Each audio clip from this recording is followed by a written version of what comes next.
All right, welcome in everybody.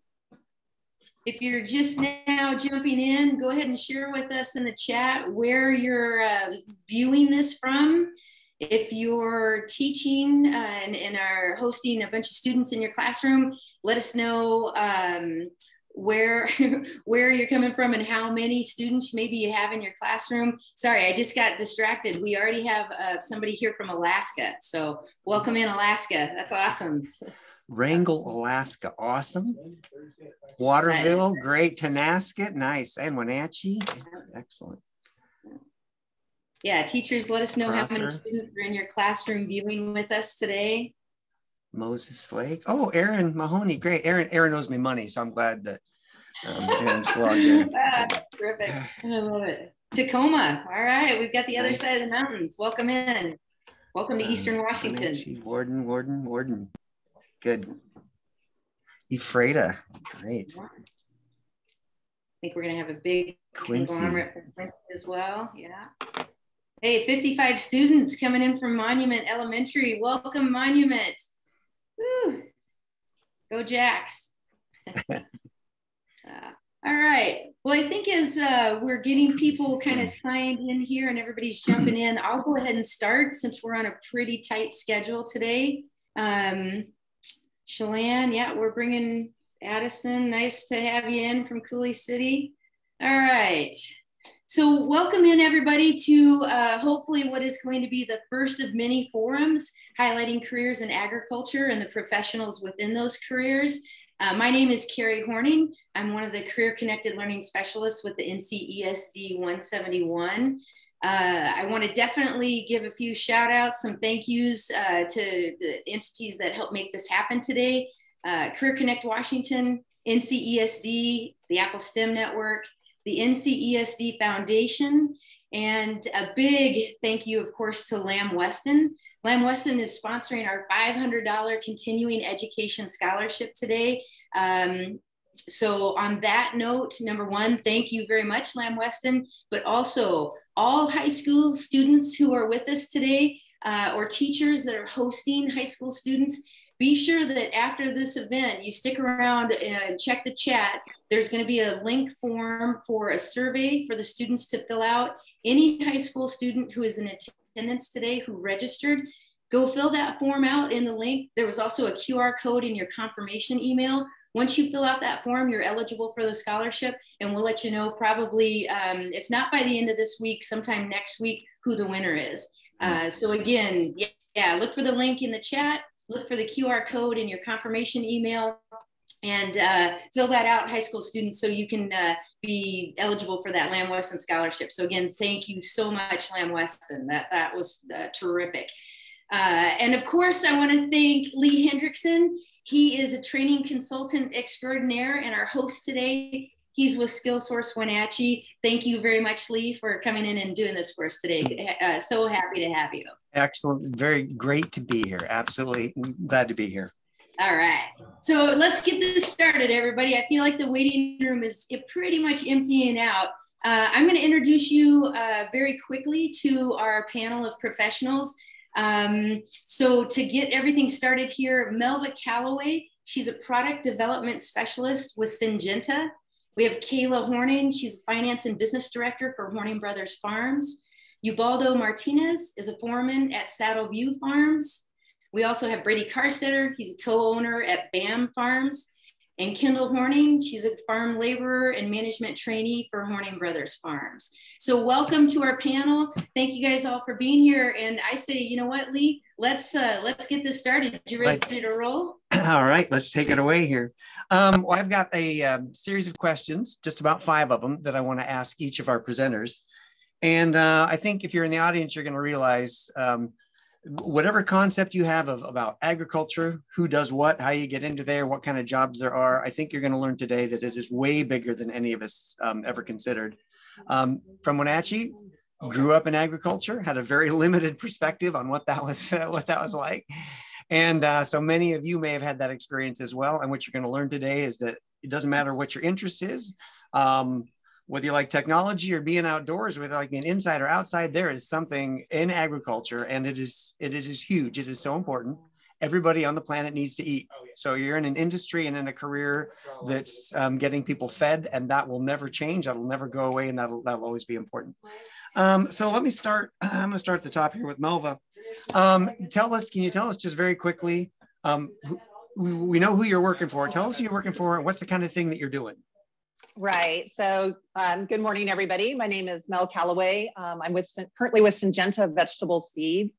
Syngenta is an international agriculture company where we've got, besides vegetable seeds, we have biologicals, we have environmental, just a global company. So I've been with them officially for 3 years.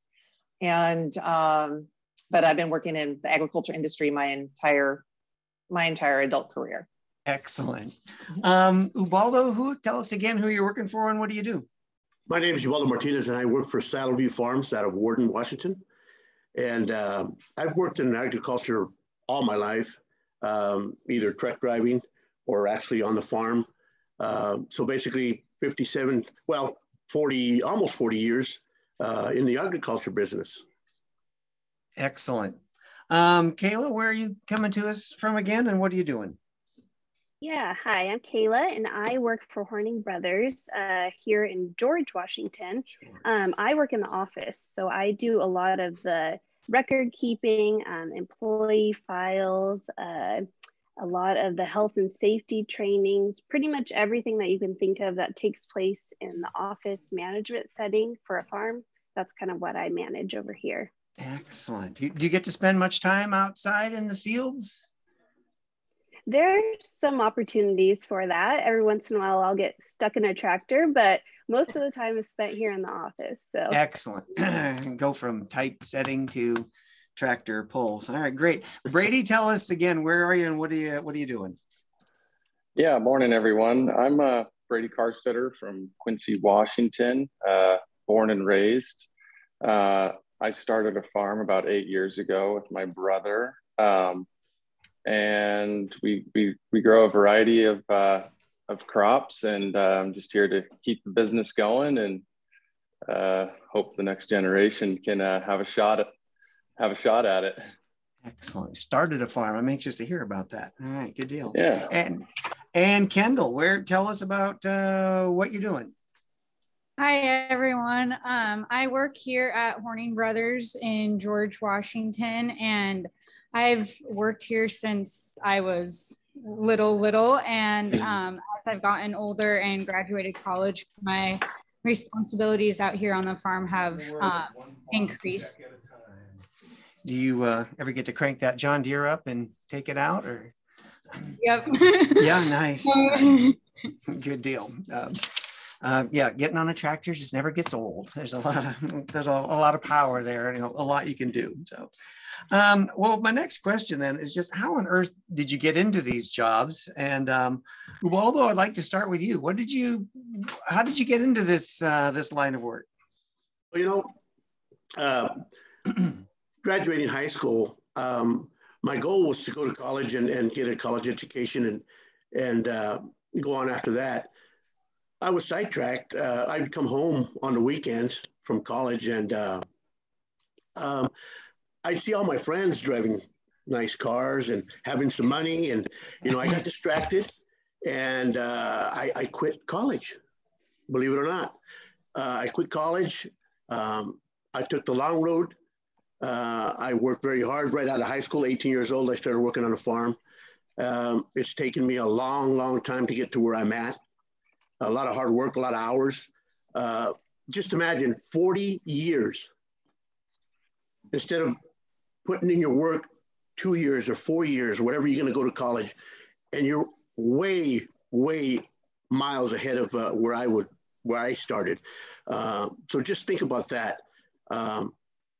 It's not worth it. You have you have your whole life ahead of you to get that car, to get that money, get your college education first. I guarantee you it'll help you a lot. I'm obviously working at a school. We're a big fan of that message.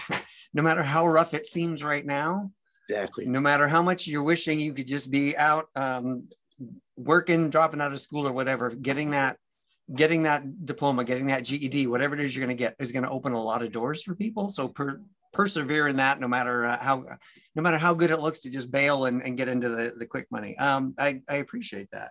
Kayla, how did you get into this? Yeah, so kind of like you were saying earlier, Lee, I grew up on a farm, but really wanted not much to do with the farm. I mean, I loved it, you know, working in high school and junior high, summer job. But after high school, I graduated from Quincy High School in 2010. I went to Central Washington University in Ellensburg and really wasn't sure what I wanted to do. I kind of started working towards a speech and language pathology degree and decided that wasn't for me. So I got into some business classes, decided that was a good route to stick with. Wanted to do event planning, not so much weddings and parties, but more of a large scale trade shows and conferences. So got a degree in business administration with a specialization in marketing and a minor in event planning.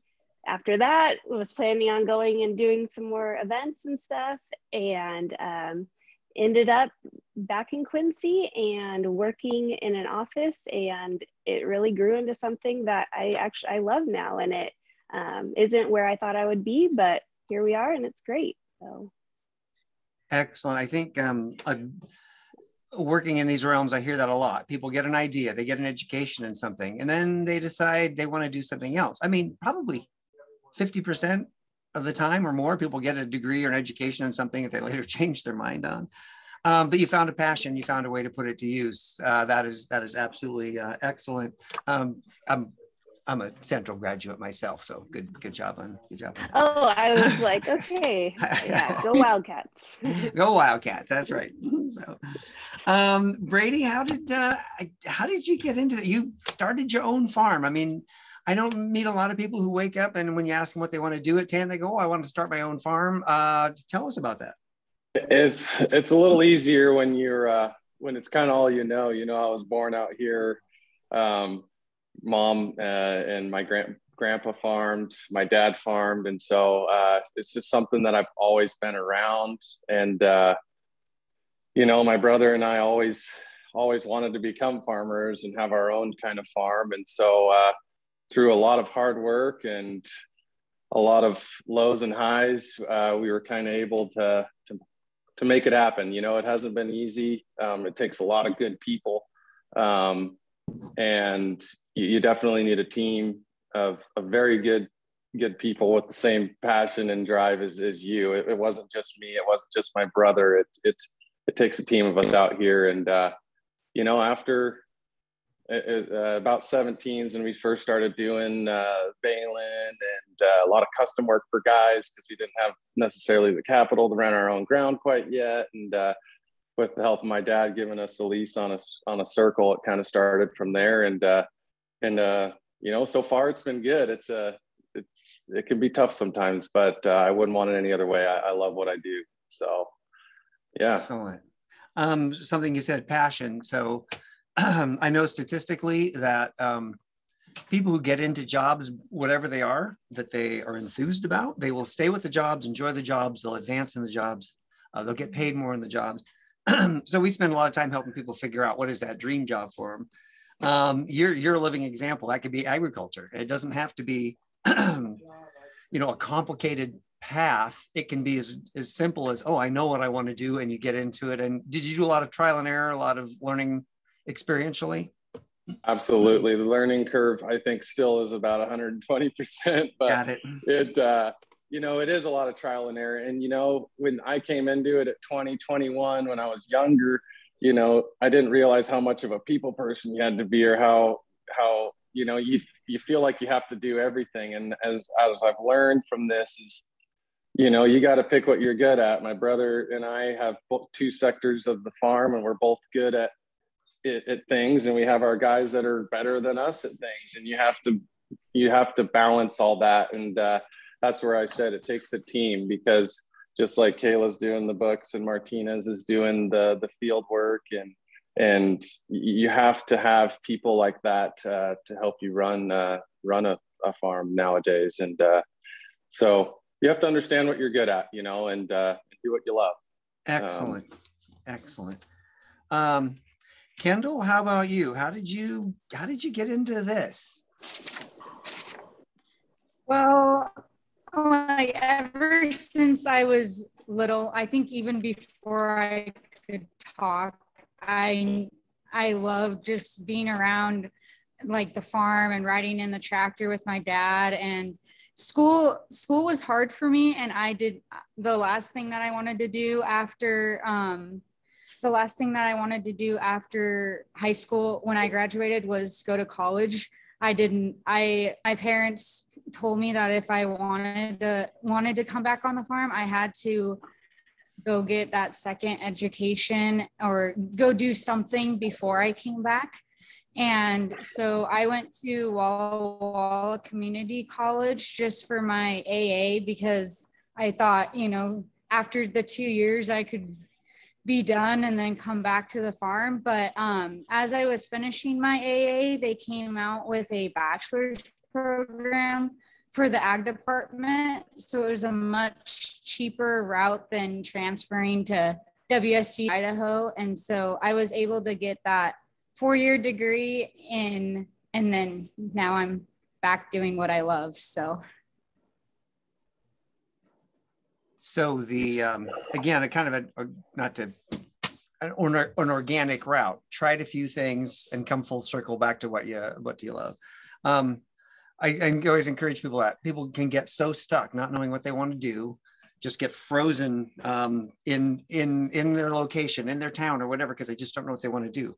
But if you get out of the basement, get doing some things, trying some things, learning things that you don't like is just as valuable as learning what you do like. And because either way, you're gaining skills and you're developing what's going to be the you that you market later. So Kendall, thank you very much.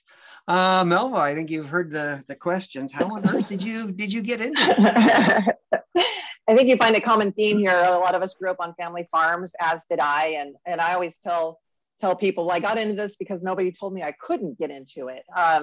When I was growing up, I enjoyed being outside on the farm, but I wanted to see what other people were doing on their farms. And so I chose a course of study at Oregon State to kind of give me some skill sets to maybe explore consulting work on other farms. And so that's kind of the journey I started with, and it's kind of zigzag back and forth from there. But yeah, I have 2 degrees. One's in horticulture, and then I stayed on and earned a business degree, and those really complement each other because, like Brady said, there's a lot of different hats you have to wear in this business. But I think the bottom line, if I could leave the audience with a message today, is at Syngenta Corporation, we need all kinds of people, and don't let not growing up on a farm hold you back from working in agriculture. I mean, a passion about where your food comes from is really the bottom line. And it takes all kinds of people to make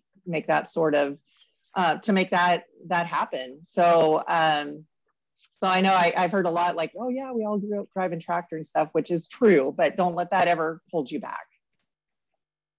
Well put. What are your 2 degrees in again? I have a degree in horticulture, so greenhouses and growing things inside, and then I have a degree in what they call agribusiness, so a lot of accounting and economics. Oh, well, the 2 yes. topics are so similar. Yeah, I'm sure that was easy to dual major in that. Mm-hmm. Nice, nicely done. My next question is just a very broad one, and Melva, we can start with you. What do you like the most about what it is you do when you're talking to someone about your job and you're getting excited and you're telling them, this is what I do, and you're excited about it? What are you telling them? Well, I have a passion.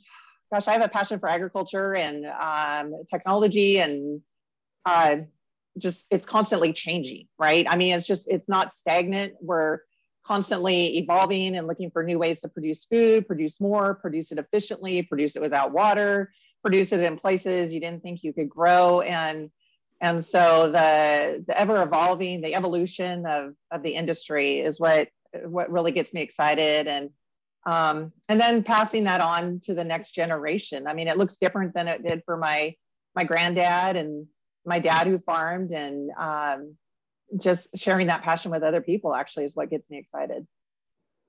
Excellent. Good deal. Kendall, how about you? What do you liking best about this? I would say that every day is different on the farm. You're not going to have the same thing every single day. Like every day is going to be different in their own way. Also, I would say just the process of growing the crop from, the time when we get the seed till the time that we harvest.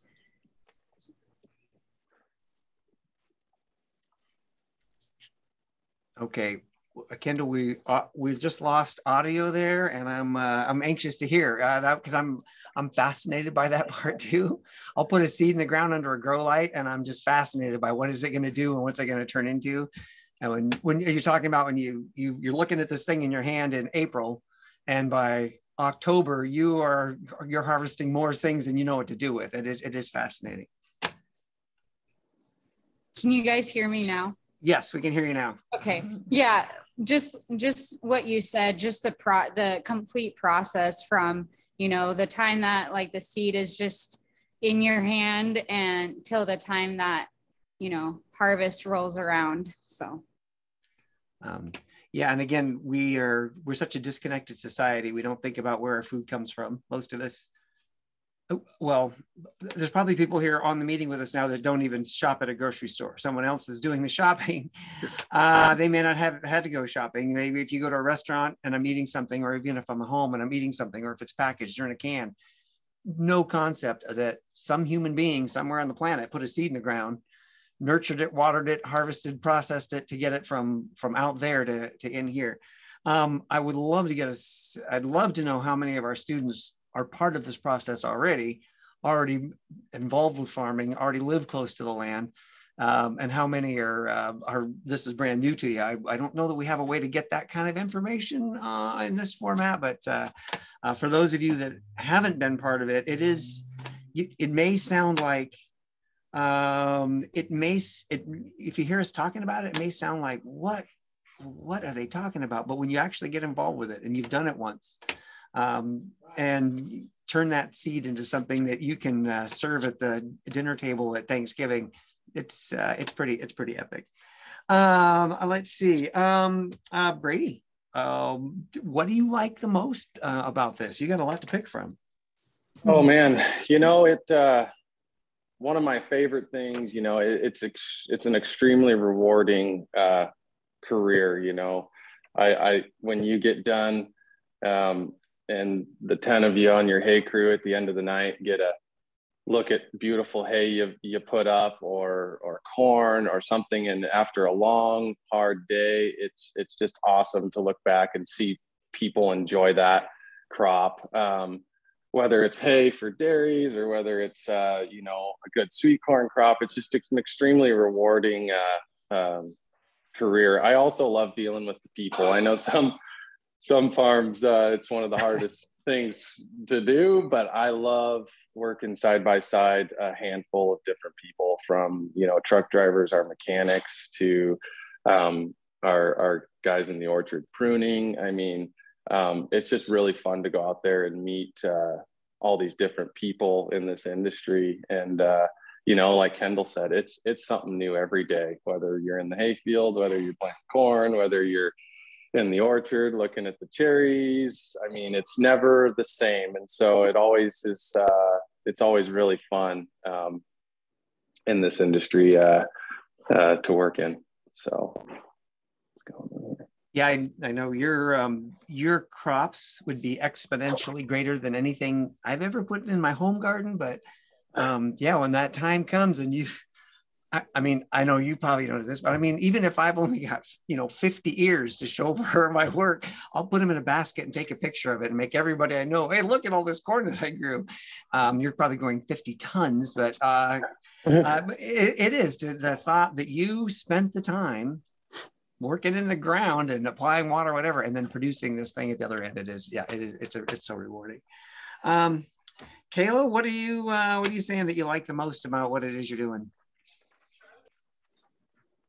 Yeah, I think for me, what I really enjoy is working in the community that I grew up in. You know, if I have to run to Quincy to run some errands or something and I go to the bank, I see somebody I went to school with, or somebody who, you know, in the chemical companies or the accountants. I mean, all over, it's these people that I grew up with. And now it's fun to see the next generation kind of being leaders in the community in an industry that's really thriving and growing constantly.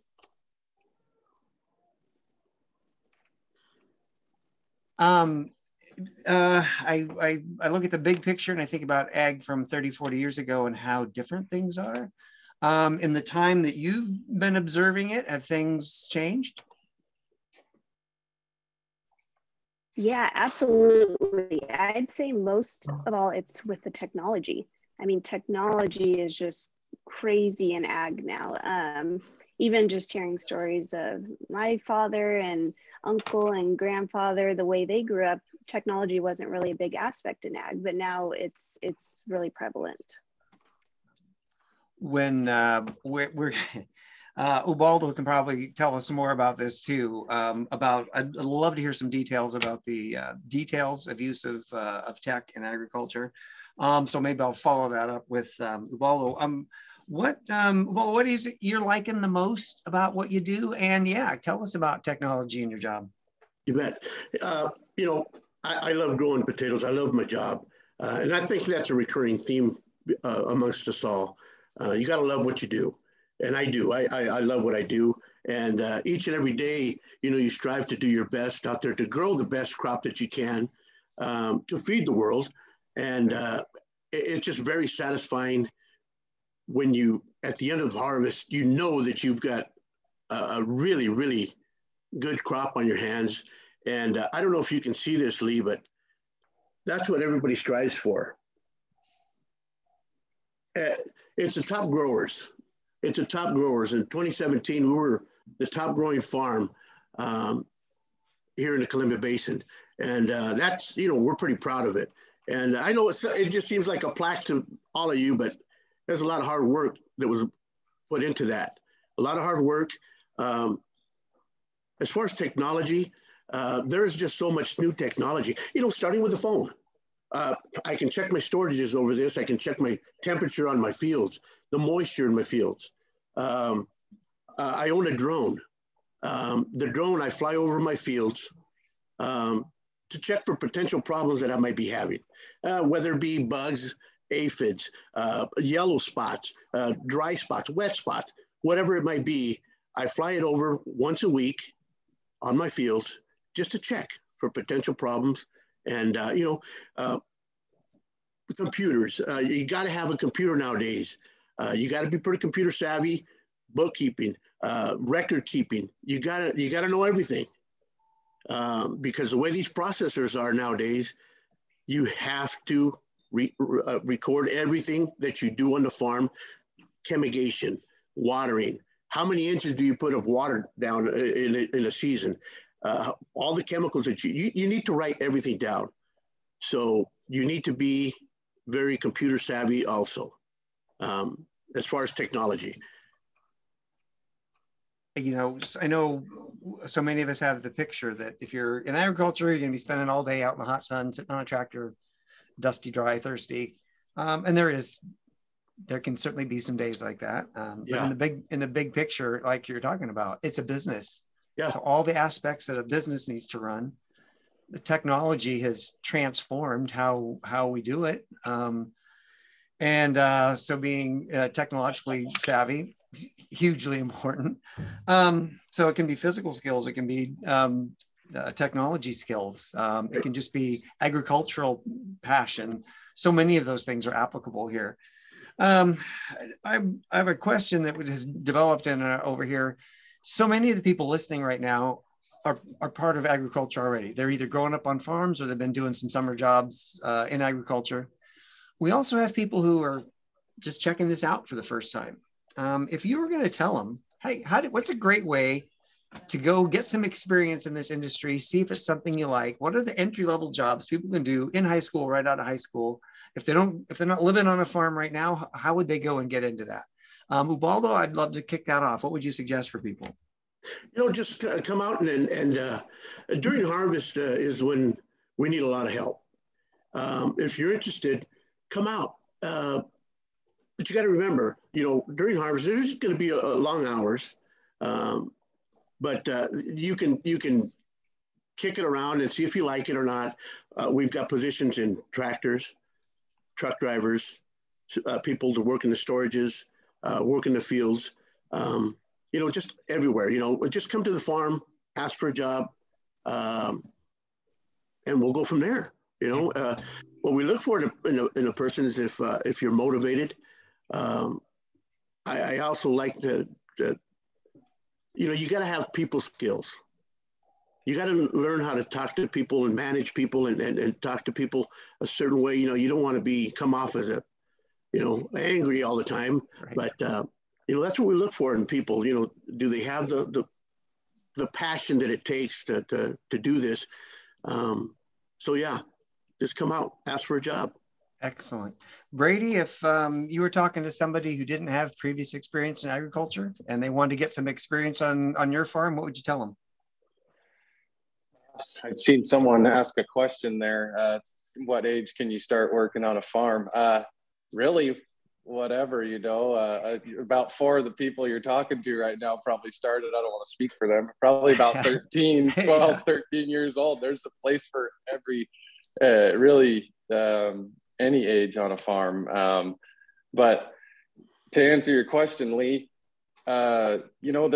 there's a lot, you go into your local lad and tell them you might want to be a pipe fitter for welding, for dog legs and going up into pivots. There's a lot of demand right now for that. There's diesel mechanics, if you wanted to not go to a 4-year school, you could look into trade schools. There's a lot of demand for mechanics right now in the egg industry. I mean, any farm would at least entertain you if you showed up and said, I know how to weld or I know how to wrench. And I mean, like Martina said, just go out there and don't be shy. Don't be afraid. Ask the questions. Packing sheds.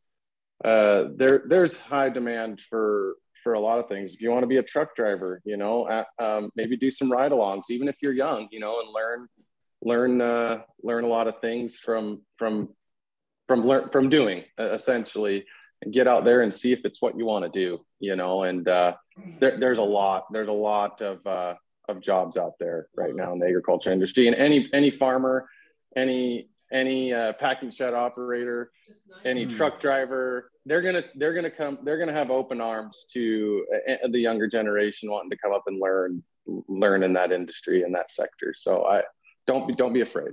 All right. Yeah. Kayla, what would you say to someone who's not grown up in agriculture like us and wants to enter it? Where do you suggest? Yeah, absolutely. A lot of the job shadowing, there's opportunities, like Brady said, go ask anybody, and we'll show you around. And I think one of the big sponsors today is Lamb Weston. That's another really large company in the area that employs lots of people. So you can start at an entry-level position, and there's a lot of opportunity for growth and promotion. Packing sheds, chemical companies, being a field man, that might be something. Right. Field woman, a representative for the crop. There's lots of opportunities in this area. Excellent. Thank you. Kendall, what have you seen? What are some people who didn't grow up in ag, and how do they break in? I would say just go, like everyone else has said, like go ask the questions, and, don't be afraid to say, hey, can I come and job shadow you for the day, just to see, what a farmer does during the day, not, because it'll be different every hour, or you might not get any of the stuff that you wanted done. But I think it's really important that,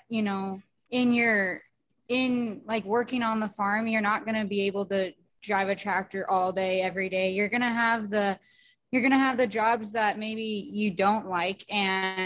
But it's important to know that. But at the same time, like when you're doing what you love, then you will you know, you will check the rat traps or pull the weeds that, you know, that might be a problem, but yeah. Excellent.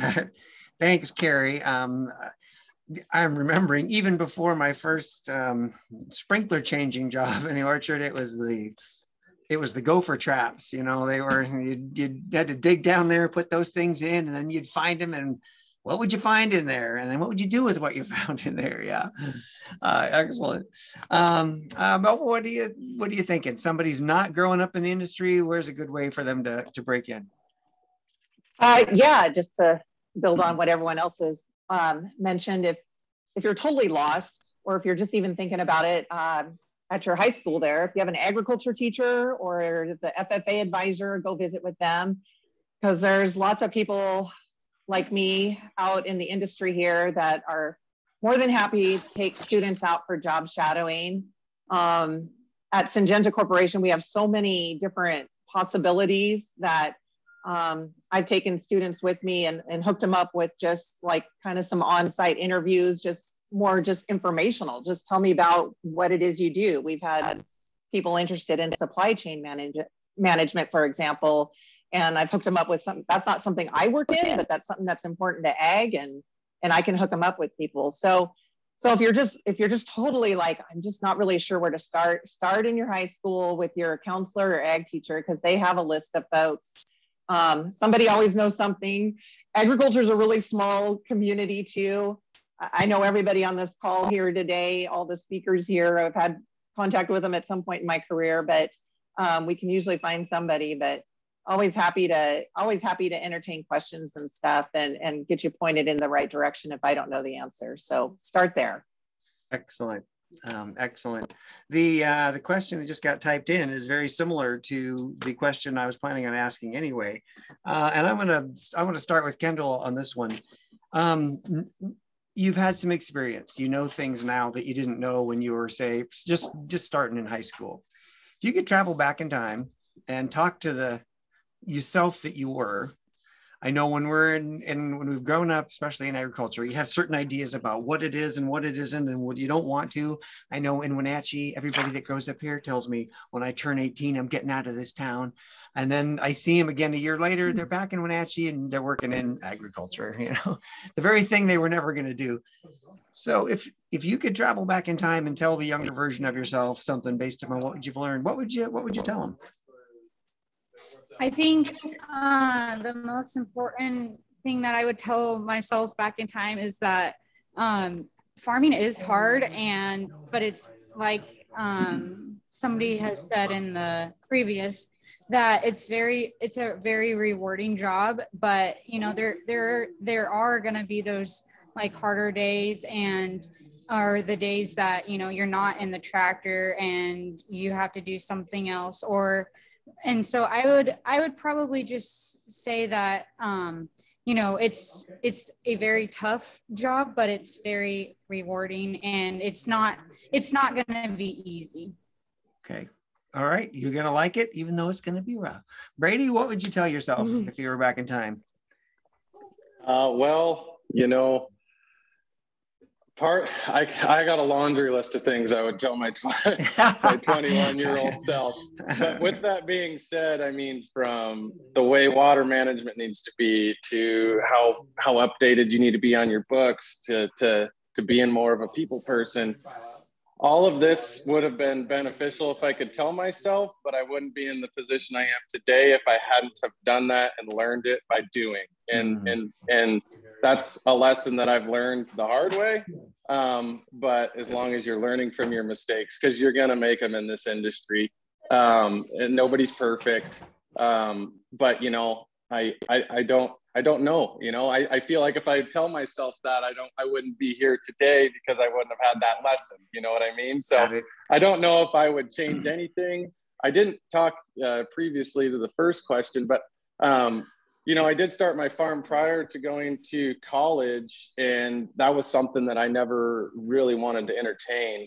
And that's one thing, kind of to reverse the question, is I'm glad I did, even though I was like, Dad, you know, Mom, I'm kind of doing this, you know, I was kind of making a living at it. But, you know, it was the best thing I ever did was go to college, and not only from what I learned, but for what connections I built. You know, I met some of the best friends that are also in the industry, and when I have a question, I can call them and I can pick apart what they've learned from their past experiences of doing right or wrong.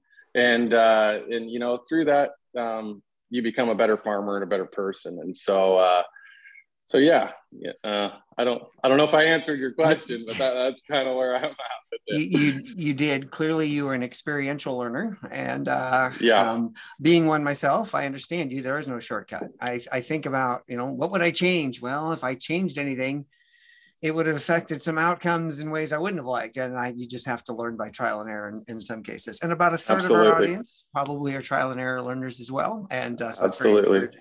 Thank you. Just don't give up, and keep moving forward, you know, and take those lessons, learn from them, and move forward, you know. So excellent. Kayla, if you had something to talk to your younger self, what would you say? You know, I think what I would tell myself is to really, really pay attention and soak in as much information I can from my high school Spanish class. I've had some opportunities since after college to kind of grow my Spanish, you know, skills, but if you already know Spanish, or if you're bilingual, or if you're in Spanish classes now, pay attention. It's really going to get you far in this industry, but also in, you know, other industries around this area, around, or anywhere really. So that's, I think, the one piece of advice I'd give myself. Very similar to some advice I'd give myself. Excellent. Being multilingual opens a lot of doors, and I encourage people to double down on that if they have that opportunity, and persevere with it. Excellent. Ubaldo, how about you? What would you tell that younger version of yourself? You know, I would tell myself, first of all, not to quit college. Take that math class that you hate. Take that English class that you hate, that you don't want to do it, but you have to take it. I guarantee you, you never know where agriculture is going to take you, and you're going to need it, buddy. You're going to need it. I was fortunate enough to be selected by the Washington Potato Commission to go. It's the Pili program. We went up to Washington D.C. and you know, like I said, you never know where this job is going to take you. Get as much education as you can. I was rubbing shoulders with the congressmen, the senators up there, and you know, a good education is it's a must. Like I said, I'm not ashamed that I quit school. I've worked very hard to get where I'm at. It would have been a lot easier if I would have pursued my college education. So don't give up. This is excellent. You should be a career counselor with one of the high school. Yeah, when I look back at my education, and for that one statistics class that I just couldn't, I don't want to take it. I don't want to have to deal with that math. Exactly. Didn't take it, closed a lot of doors. If I had taken it, opened a lot of doors. So yeah, school is temporary. Take the things that challenge you, take the things you don't like, because it's going to open doors for you for the rest of your life. Oh yeah. I guarantee you, you're going to need it. Yes. And you're going to need it. I worked construction for a while, and I remember when you're trying to figure out how deep to tell the excavator to dig a hole, and you're doing geometry, and you remember, I learned this in 10th grade. I never thought I would use it. And here I am using it. So, Melba, what do you got? What are you going to tell yourself back when you were in high school? I have to echo Kayla's comments perfectly. I took Spanish 1 and 2. I wish I would have stayed for Spanish 3. So yeah, having a second language, not even if it's not Spanish, having a second language opens up a lot of opportunities. So if you have that opportunity to take a second language of any kind, agriculture is a global community. It can take you a lot of places. So thinking worldwide, outside your door. I live in Quincy as well, but I've had a lot of opportunities to travel. It's because I've been open to, you know, learning more about other cultures and stuff, and in the agriculture business. And the other thing I guess I would share is, I hate to break it to everybody, but once you finish high school and then college, you're actually never done learning. I'm a lifelong learner. I can't tell you how many different databases I've had to learn to run over the course of my career, but it started with good old Excel spreadsheets back in college and working my way up from there. So, and then I guess the third thing is I always tell this to my boys too. Don't be afraid to try something. No one's asking you to make a lifetime career choice today, but try something for 1 month or 3 months. And if it's not the right fit, no problem, but you never know until you try. So that's what I would tell myself. Excellent. We're dialing in on our last piece here. Being with SkillSource, we're always thinking about the job. We're always thinking about how do I market myself. So if someone's approaching an agriculture job and they need to have an interview or they need to highlight skills, what are the skills that employers are going to be looking for that's really going to be marketable? I'm a young person. I want to break into this industry. What should I be talking about that I can do or that I've got either in my character traits, my personality traits, or skills that I've learned that employers are really looking for? Let me work. Ubaldo, what would you say to them? What are they looking for? I'd like to know what skills you bring to the table. Do you know how to weld? Like Brady says, you know how to weld. Do you know how to turn wrenches? The passion that you have, are you willing to put in the hours? It's a very rewarding job, to be honest with you. This farming is very rewarding at the end of the day. So yeah, you just tell me what skills do you have, and like I said, people skills is one of the most important ones too. You got to have good people skills. Excellent. Kayla, what are you going to tell them? What do they need to be bragging about when they introduce themselves? I think the main thing is, are you willing to learn? And are you willing to adapt and learn the way, just because you worked maybe at another farm, doing the exact same job, are you willing to do it the way that your current employers are expecting you to do it, or to learn how to do it that way? Just to have an open mind and hardworking willingness to learn. Excellent. So now that's a skill anybody here should be able to demonstrate. If I've been participating in school or participating in life, I should be able to talk about and something that I have learned, something I've taught myself, something I'm participating in. So again, if you're listening to this, and this is going to be true for absolutely any job you decide to get into, employers are looking for people who can show up every day on time, drama-free, cell phone off, ready to give 110%. And if I haven't left the basement and done anything, it's going to be difficult to market myself to an employer in any job, no matter what job you're thinking of. So I'm going to encourage you, no matter what age you are, get involved in the community, in school, in projects, in jobs, anything that will paint the picture that when you go to talk to an employer, even if it's your first interview, you can talk about you're the type of person that engages, participates, does things, accomplishes things, rather than just watching the world go by. Those are marketable traits, no matter what the industry is. Clearly, agriculture is as well. In hearing this, Brady, what are you going to tell them? What should they show up and brag about to you if they want to work for you? Well, like Melva and said, bilingual. If you're bilingual, that'll go a long ways on a farm, especially in orchards.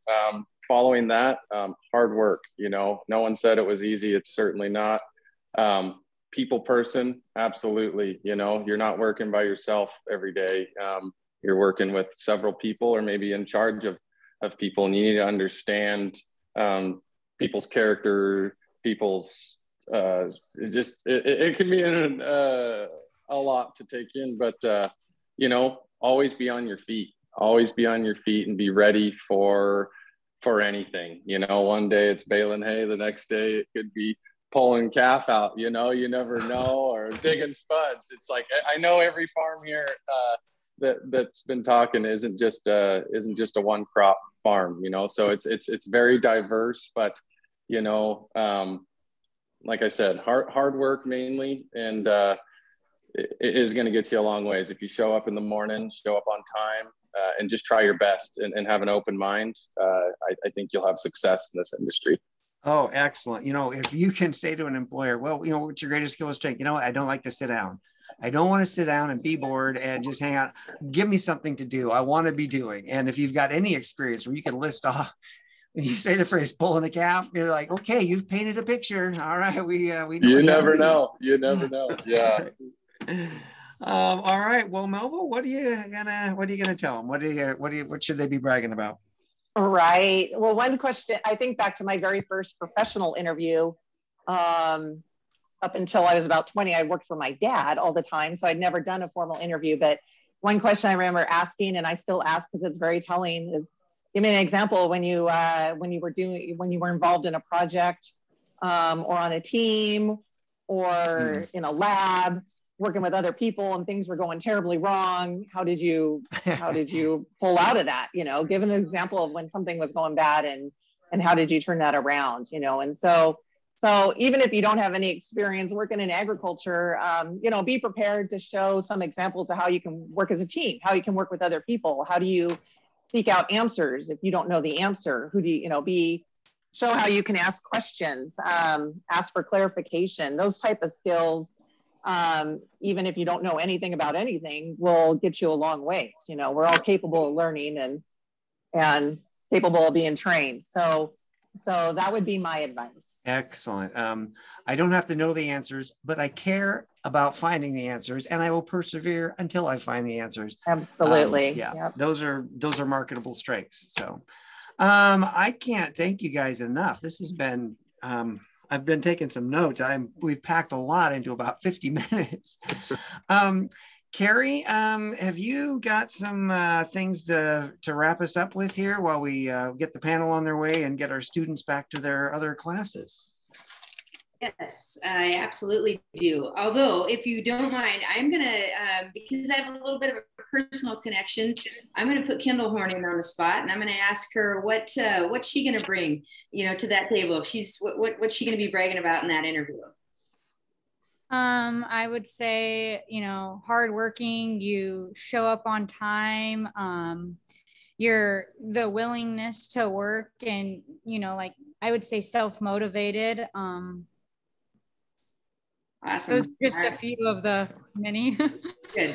I love hearing it from, some of the younger generation, because it's one of the things in the work that I do, the career connected learning, when we go into the schools and say, hey, listen, you really need to be able to sell yourself and talk about these skills. A lot of the times the students feel a little bit sheepish, that, I don't want to sound conceited.